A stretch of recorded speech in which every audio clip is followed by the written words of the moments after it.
I found the hotel online by accident. Everything else was booked or just way too expensive, but this one was cheap. There were no reviews, no pictures, just an address and a phone number. And I thought, hey, it's probably fine. I really shouldn't have thought that. When I finally pulled up, the place was unsettling. Tall, dark, and looking like it hadn't seen a happy guest in a century. The neon sign for the Nightingale Hotel flickered on and off, slow and rhythmic, almost like it was breathing. I got out of the car, and the air just smelled wrong. You know that scent of old damp wood?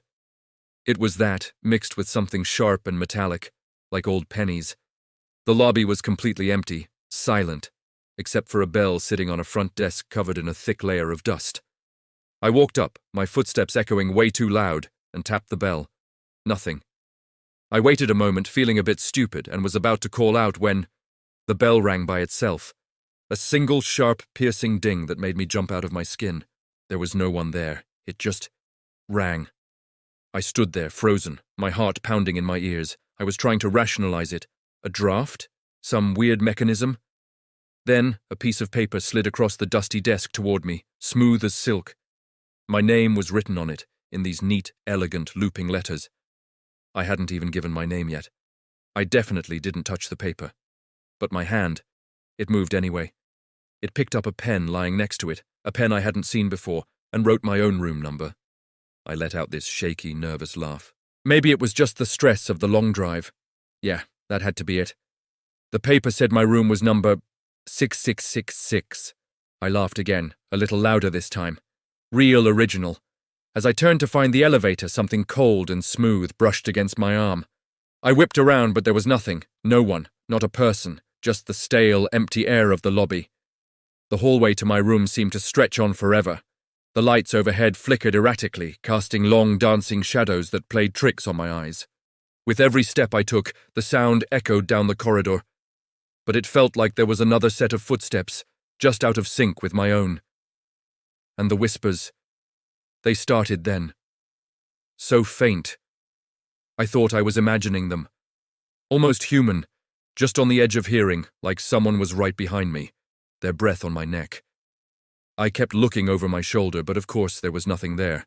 Just the endless, empty hall. When I finally reached room 66, my hand was shaking so badly I could barely get the key in the lock. The door creaked open into absolute darkness. I fumbled along the wall for a light switch, my fingers finding nothing but cold, peeling wallpaper. I gave up and stepped inside, pulling out my phone for its flashlight. But before I could turn it on, the room lit up with a sickly blue-white glow. The TV had turned on by itself, but it wasn't showing a welcome video or the news. It was showing me. It was a live feed of the room, and on the screen I was sitting on the edge of the bed, perfectly still, but I was still standing by the door. I hadn't even taken a step inside. The figure on the screen, my double, it looked wrong, too calm. Its eyes were wide and empty. As I watched, horrified, my own shadow on the wall behind me stretched and twisted in a way I couldn't control. It detached from my feet and slithered up the wall. I froze, my breath catching in my throat. The whispers were louder in here, swirling around me, and I could hear a faint scratching sound coming from inside the walls. I tried to turn the TV off to make the image of myself disappear. The remote was right there, on the nightstand. But it was in my hand. I was holding it, but I don't remember picking it up. My gaze flickered to the dark window, and in the faint reflection, I saw myself, and I was smiling, a wide, terrible smile. I dropped the remote, and it clattered on the floor. My eyes darted around the room, looking for any explanation, anything to ground me back in reality. That's when I saw them. Notes. Placed neatly on the nightstand where the remote had been, handwritten in that same looping script I saw downstairs. Don't sleep. Don't blink. Watch. I swear I didn't write them, but every line, it described me, my thoughts, my fears. It mentioned the fight I had with my sister, the one I never told anyone about. It talked about the specific nightmare I'd been having for weeks. How could anyone know that? How? Just then, I heard footsteps from the room directly above me. heavy, deliberate steps pacing back and forth. But the receptionist, or whatever it was, had told me I was the only guest. I heard the old clock on the wall tick, but when I looked, the second hand was moving backwards. My survival instinct finally kicked in. I scrambled to the door, wrenched it open, and looked out. The hallway was empty, but just as I was about to run, a shadow, darker than the others, detached from the wall at the far end of the hall. It didn't have a source. It was just a patch of pure blackness. It turned, and I swear it smiled at me. And then, a voice, a dry, rustling whisper echoed down the hall. It whispered my name. That was it. I ran.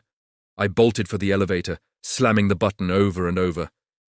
The lights on the panel blinked erratically, then one by one they all went out. The buttons were just smooth, blank metal. The elevator was gone. Fine. The stairs. I threw open the door to the stairwell and started sprinting down. But after 5 flights, I ended up back on my floor. I tried again, same result. The hallways were looping, twisting back on themselves. Every exit I took, every desperate attempt to escape, just led me right back to the door of room 66. Defeated, I pushed the door open, and on the bed, something new was there, my own face propped up against the pillows, pale, empty-eyed, and smiling that same awful, unnatural smile. It was a mask, I realized, a perfect, lifelike mask of my own face. Just as I was trying to process this, I heard a knock. It didn't come from the hallway, it came from inside the room, from the closet door. "Come sit with me," a voice said. It was my voice, but it was deeper, crueler. I backed away, my hand fumbling for the doorknob behind me. And as my fingers touched the cold metal, the lights, the TV, everything went out, plunging me into total darkness. I woke up with a gasp, tangled in my own sheets. Sunlight was streaming through my bedroom window. My own bedroom. The hotel, the hallway, the whispers, it was gone. I sat up, my body aching, my head throbbing. It was just a dream, a terrifyingly vivid, horrible nightmare. I told myself that over and over. It was just a dream. But then, my phone buzzed on the nightstand. I picked it up. It was a picture message from an unknown number. My blood ran cold. The picture was of me, sleeping, in the hotel room. The photo was taken from the foot of the bed, from the perspective of someone standing there, watching me. The hotel that shouldn't exist. My hands were trembling as I stared at the screen. And then, a new notification popped up. A text from the same number. 3 words, "See you tonight."